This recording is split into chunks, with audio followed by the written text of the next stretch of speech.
Hadirin sekalian yang dirahmati Allah. Selain itu, saya ingin mengingatkan diri saya dan juga kepada saudara-saudara muslim, baik seorang dai atau pejabat atau DPR. Hati-hati.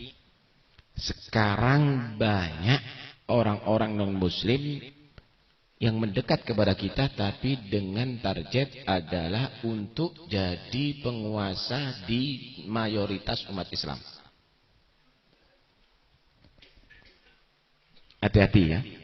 Haram hukumnya mendukung non-muslim untuk jadi apapun. Walaupun itu di DPR. Di daerah mayoritas umat Islam.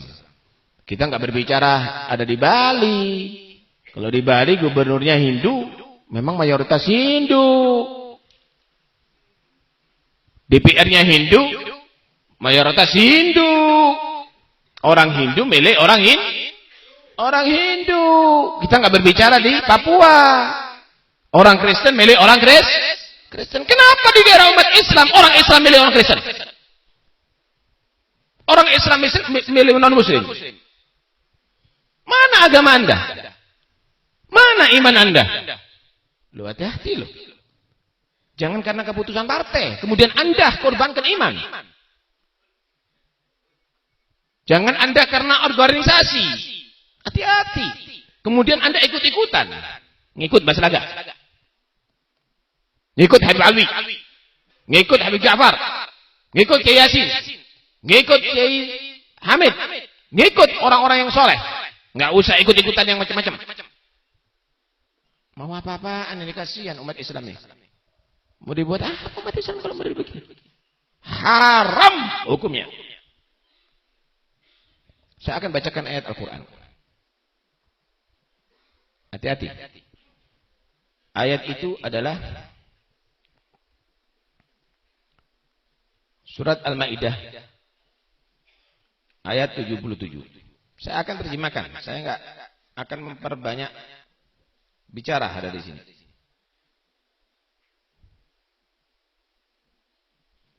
La ilaha illallah.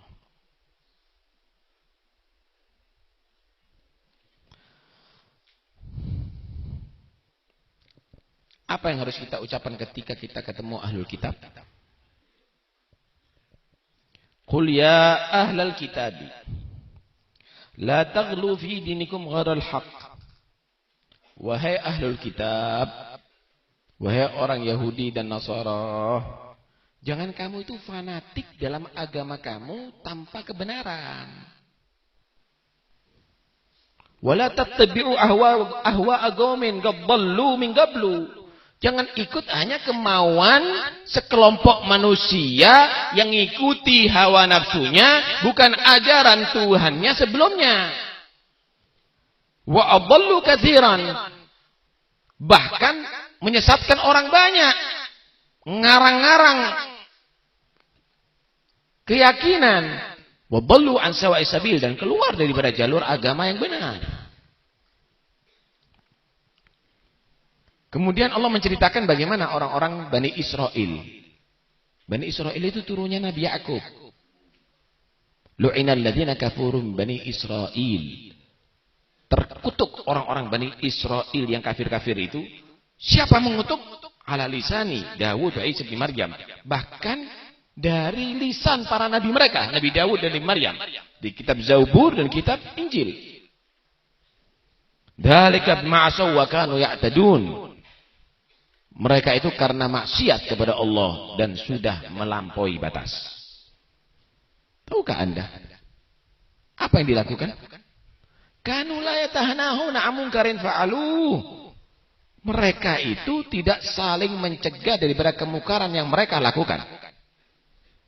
Lebih sama kanu yaf'alun, sangat jelek apa yang mereka lakukan. Dibiarkan, yang penting sholat. Biar yang zina-zina.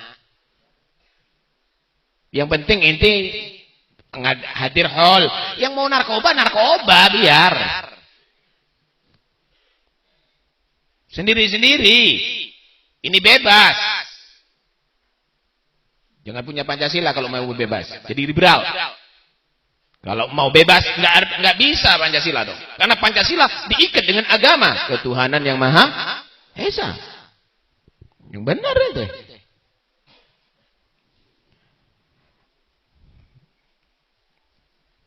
Lihat ayat berikutnya. Tara katsiran minhum. Kamu lihat mereka banyak nih orang-orang yang bukan muslim, orang-orang yang munafik, yatawallawna alladziina kafaru. Mereka mengangkat pemimpin, menokohkan orang-orang yang kafir. Lebih sama ganabat lahum anfusuhum. Jelek sekali apa yang mereka lakukan. Perbuatan apa ini? Orang muslim kok ngangkat orang kafir? Mendukung orang kafir. An sakhitallahu alaihim. Akhirnya Allah murka kepada mereka. Hati-hati. Akan turun balak loh ya. Akan turun balak. Ini jangan buat main. Wa fil adzabihum khalidun. Nanti dari kiamat selama-lamanya mereka masuk neraka nanti. Walau kanu yu'minuna billah wan nabiyyi wa ma unzila ilaihi mattakhaduhum awliya. Kalau seandainya mereka beriman kepada Allah dan Nabi Muhammad dan Al-Quran yang diturunkan kepada Nabi Muhammad, enggak mungkin dia mendukung orang kafir. Enggak mungkin. Walakinna katsiran minhum fasiqun. Tapi banyak di antara mereka menjadi orang yang fasik. Keluar daripada jalur taat kepada Allah Subhanahu wa taala. Hati-hati loh ya. Hati-hati. Jangan keputusan partai lebih daripada Al-Qur'anul Karim. Awas dong. Jadi fasik nanti ini. Enggak usah, jangan begitu. Jangan dikorbankan imannya. Mau mati kita. Jangan Anda menjadi orang yang spekulasi dalam urusan akhirat. Neraka tempatnya nanti. Ya, kalau kita banding daripada orang-orang musyrik yang ada di Arab yang kejam sama orang Islam atau orang-orang Yahudi sampai sekarang, orang-orang Nasara itu masih bisa hidup bermasyarakat dengan kita. Kita nggak boleh bermusuhan, tetap kita hidup bermasyarakat, tetap kita hargai mereka. Karena itu Allah menyatakan, la tajidanna adawatan ladina amanul yahuda wal ladina asyraku. Kamu akan mendapatkan orang yang sangat benci terhadap Islam, musuh terhadap Islam, orang-orang Yahudi dan orang musyrik. Wala tajidanna agrahum mawaddatan ladina amanu ladina qalu inna nasara. Kamu akan mendapatkan yang masih toleran dengan orang Islam, itu orang-orang Nasara. Masih bisa kita berdampingan, nggak ada masalah. Walaupun di daerah mayoritas mereka, masih kita bisa berdampingan. Kenapa? Karena orang-orang Nasara, dzalika bi anna minhum qissisina wa ruhbana wa annahum la yastakbirun. Karena ada tokoh-tokoh agama yang tidak sombong. Hidup bermasyarakat nggak ada masalah, tapi kalau menjadikan tokoh nggak boleh, haram. Sampaikan kepada yang lainnya. Allah minikat balagtu. Ya Allah, kami sudah menyampaikan yang hak. Kami sudah menyampaikan kebenaran. Yang nggak mau, urusannya sama Tuhan. Urusannya sama Allah. Tapi ini yang harus kita sampaikan. Ini yang harus diketahui sama umat Islam. Hadirin sekalian rahmati Allah. Mudah-mudahan insyaallah pemimpin-pemimpin kita ini Allah jadikan mereka adalah yang bisa membawa amanat dari Allah, amanat dari Rasulullah,